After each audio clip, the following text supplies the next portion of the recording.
নমস্কার, আমি পূজা। জীবনদ্বীপে আপনাকে স্বাগত। জীবনদ্বীপে আজ আপনারা শুনবেন পরশুরামের চিঠিবাজি। গল্পটি শেষ অবধি শোনার অনুরোধ রইল। আমি আপনাকে কথা দিচ্ছি, গল্পটা শেষ হবার আগের মুহূর্তে আপনার ঠোঁটের কোণে হাসি ফুটে উঠবেই। তাহলে আর দেরি নয়, চলুন শুরু করা যাক। পরশুরামের চিঠিবাজি।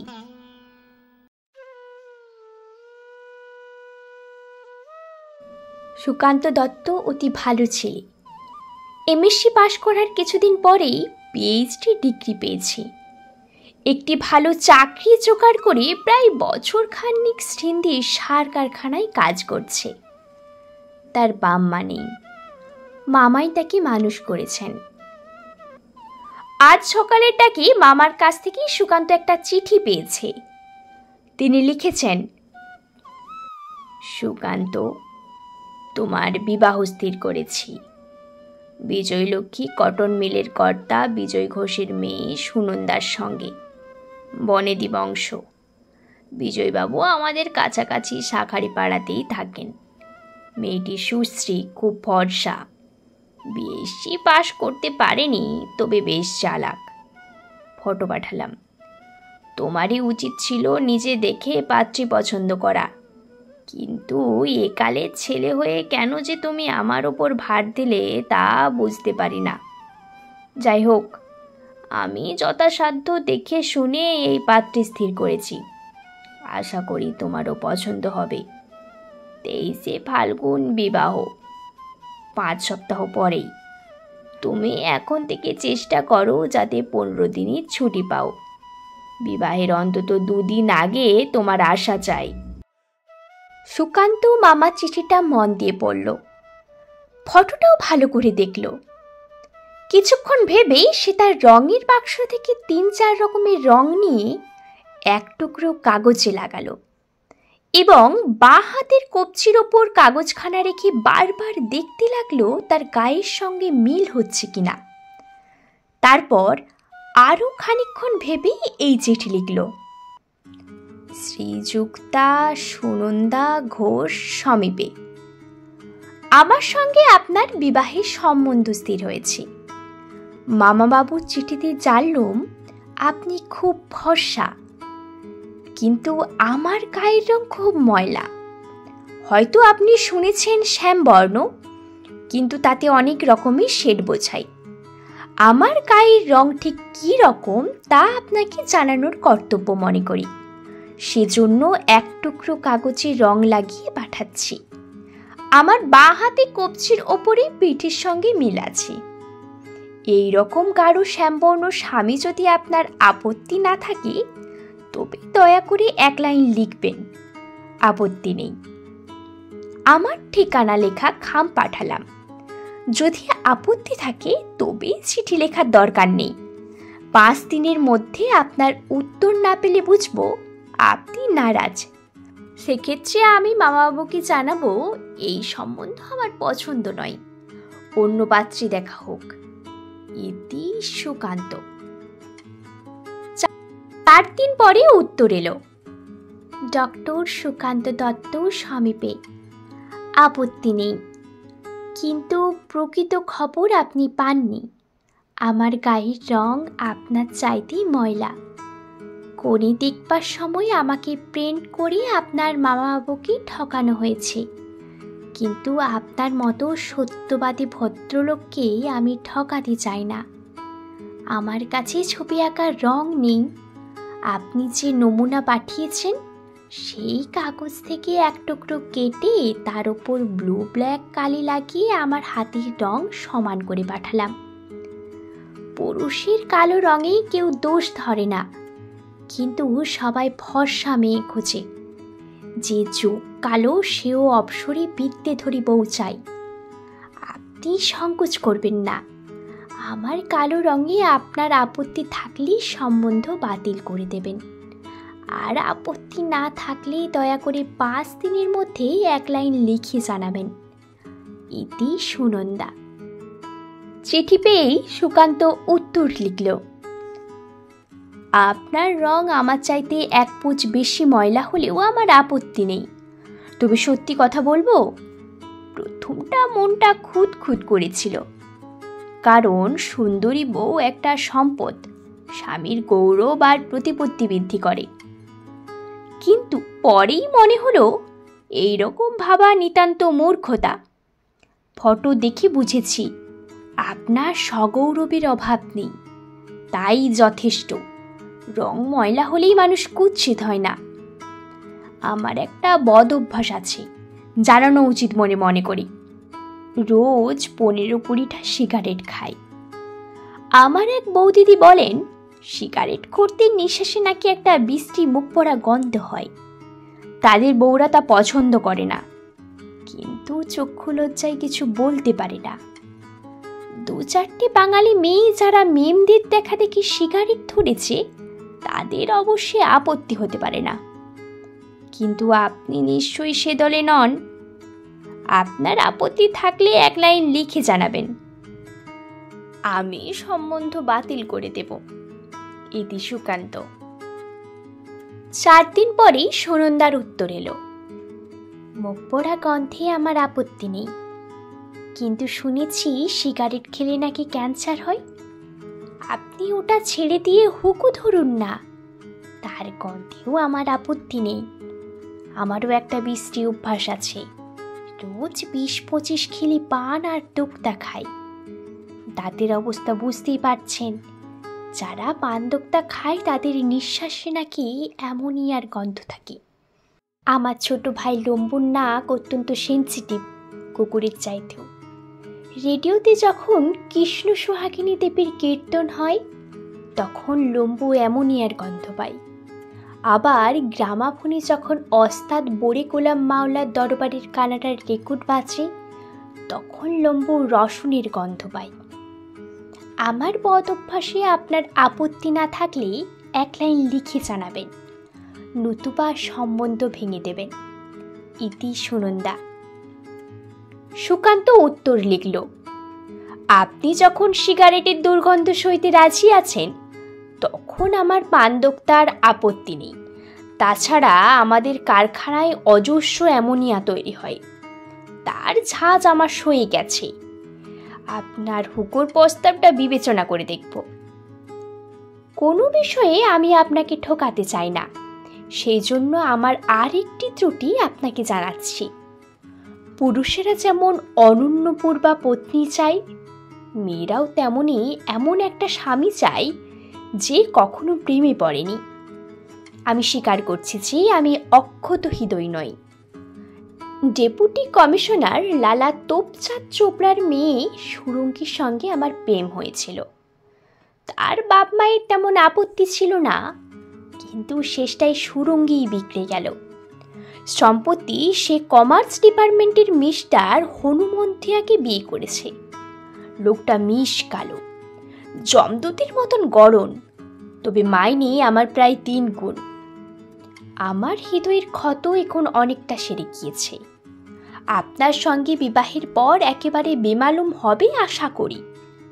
সুরঙ্গীর একটা ফটো আমার কাছে আছে, আপনার সামনেই সেটা পড়িয়ে ফেলব। সুরঙ্গীর বিবাহ হয়ে যাবার পর আমার খেয়াল হলো যে আমারও শীঘ্রই বিবাহ হওয়া দরকার।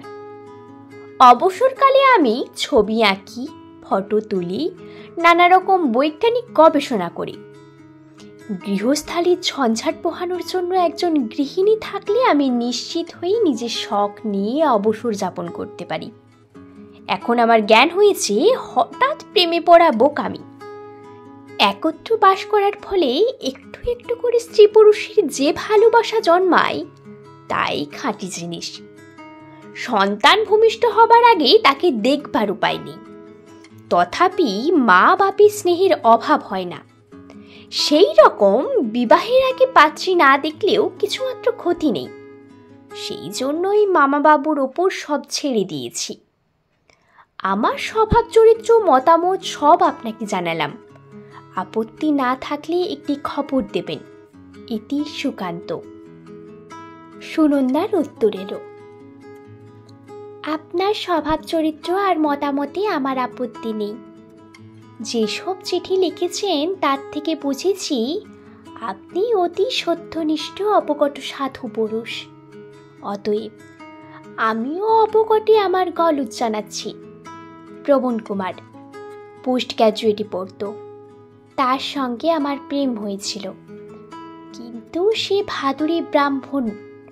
তার সেকালের গোড়া বাপ-মা আমাকে পুত্রবধূ করতে মোটেই রাজি হলেন না।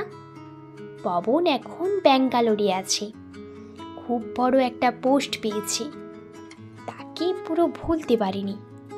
তবে আপনার মতো মহাপ্রাণ স্বামী পেলে একদম ভুলে যাব তাতে সন্দেহ নেই।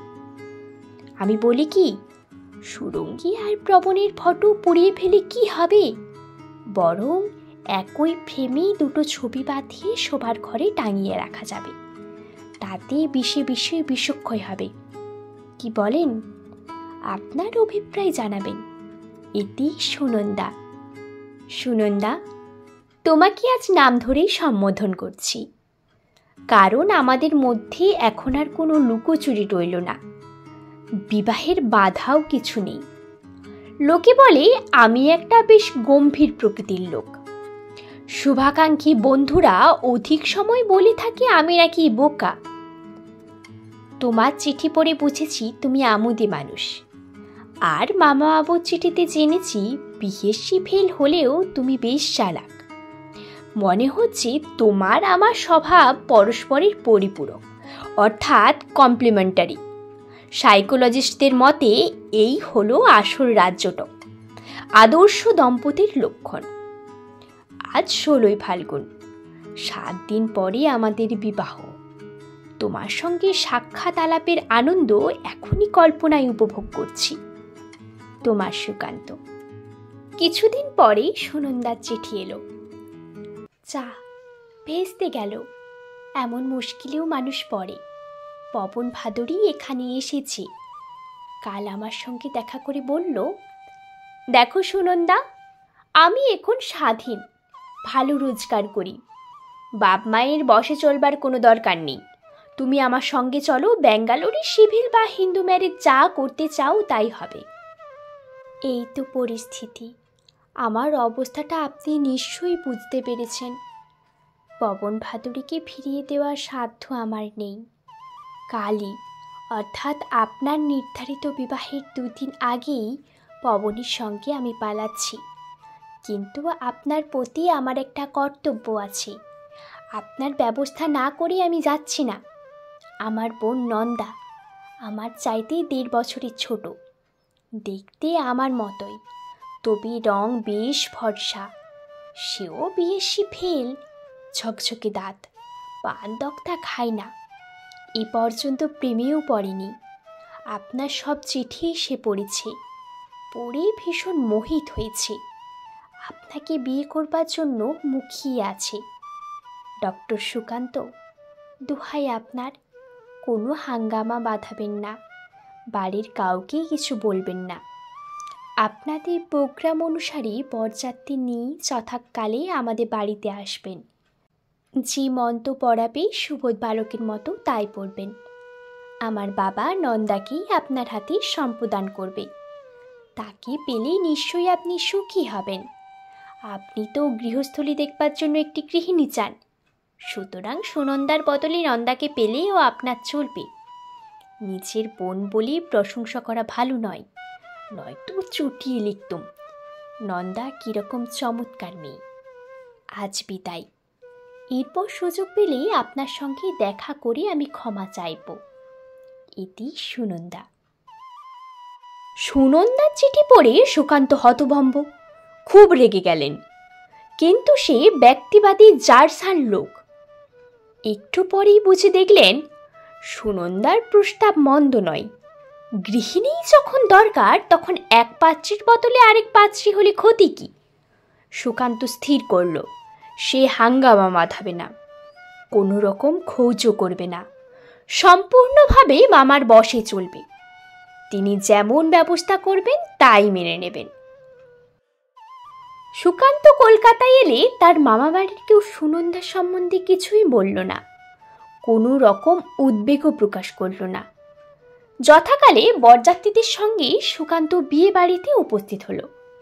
সেখানেও গোলযোগের কোনো লক্ষণই তার নজরে পড়ল না।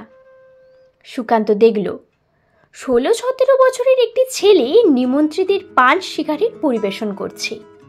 কন্যাপক্ষের লোক তাকে লম্বু বলে ডাকছে। তাকে ইশারা করে কাছে ডেকে সুকান্ত চুপি চুপি প্রশ্ন করল, তুমি সুনন্দার ভাই লম্বু? লম্বু বলল, আগে হ্যাঁ। এদিকের খবর কি? খবর সবে ভালো, দিদিকে এখন সাজানো হচ্ছে, একটু পরেই তো বিয়ের লগ্ন। সুনন্দা চলে গেছে? কি বলছেন আপনি? বিয়ের কোণে কোথায় যাবে? তোমার এক দিদি নন্দা, তার খবর কি? বারে, আমার তো দিদি একটি, তার সঙ্গেই তো আপনার বিয়ে হচ্ছে। সুকান্ত চোখ কপালে তুলে বলল, ও। রাত 12টার পরে বাসর ঘরে যখন অন্য কেউ রইল না, সুকান্ত জিজ্ঞাসা করল, তুমি সুনন্দা না নন্দা? তুই। পোশাকি নাম সুনন্দা আর পৌরে ডাক নাম নন্দা। চিঠিতে অত সব মিছে কথা লিখলে কেন? কোনো কুমতলব ছিল না। সত্যবাদী উদার চরিত্র ভাবি বরকে একটু বাঁচিয়ে দেখছিলাম সইবার শক্তি কতটা আছে। তোমার সেই পবন নন্দন ভাদুরীর খবর কি? হাওয়া হয়েই উবে গেছে, তার অস্তিত্বই নেই। আমার কাছে একটা হনুমানজির ভালো ছবি আছে, সেই ছবি সুরঙ্গীর ফটোর সঙ্গে বাঁধিয়ে টাঙিয়ে রাখলে কেমন হবে? তুমি একটা ভীষণ বখাটে মেয়ে, সেই জন্যই বিএসসিতে ফেল করেছ। ঝুনি মিত্রি আমার ডবল বখাটে, সে ফার্স্ট হলো কি করে? আমি অঙ্কে কাঁচা, ম্যাক্সওয়েলের থিওরিটা মোটেই বুঝতে পারি না, আর ওইটাই কোশ্চেনে ছিল। কেন? ও তো খুব সোজা অঙ্ক, বুঝিয়ে দিচ্ছি শোনো। V equal to √2/1/kappa/μ। থাক থাক, বাসর ঘরে অঙ্ক কষলে অকল্যাণ হয়। আচ্ছা, কাল বুঝিয়ে দেব। কাল তো কাল রাত্রি, বর কনেই দেখা হবার জো নেই, সেই পরশু ফুলশয্যায় দেখা হবে। বেশ তো, তখন বুঝিয়ে দেব।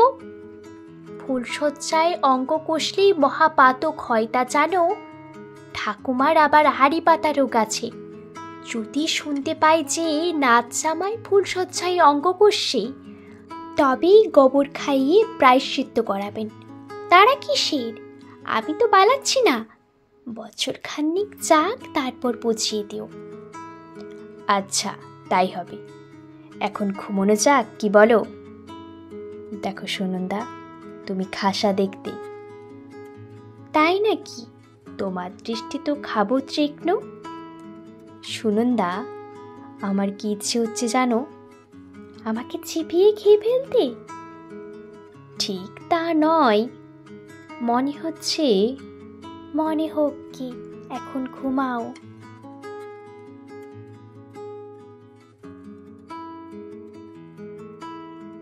ভিডিওটা শেষ পর্যন্ত দেখার জন্য আপনাকে অসংখ্য ধন্যবাদ। ভিডিওটা যদি আপনার ভালো লাগে তাহলে অবশ্যই একটি লাইক এবং প্রিয়জনদের সাথে শেয়ার করতে ভুলবেন না। আর আপনার মূল্যবান মতামত অবশ্যই আমাদের কমেন্টের মাধ্যমে জানাবেন, কারণ আপনার মতামত আমাকে আরও এগিয়ে যেতে সাহায্য করবে। আর আমার চ্যানেলে যে সমস্ত শ্রোতা বন্ধুরা নতুন, তাদের কাছে অনুরোধ রইল আমার চ্যানেলটা অবশ্যই সাবস্ক্রাইব করে পাশে থাকা বেল আইকনটা বাজিয়ে দিতে, যাতে আমার চ্যানেলের নিত্য নতুন ভিডিও সবার প্রথমে পৌঁছে যায় আপনার কাছে।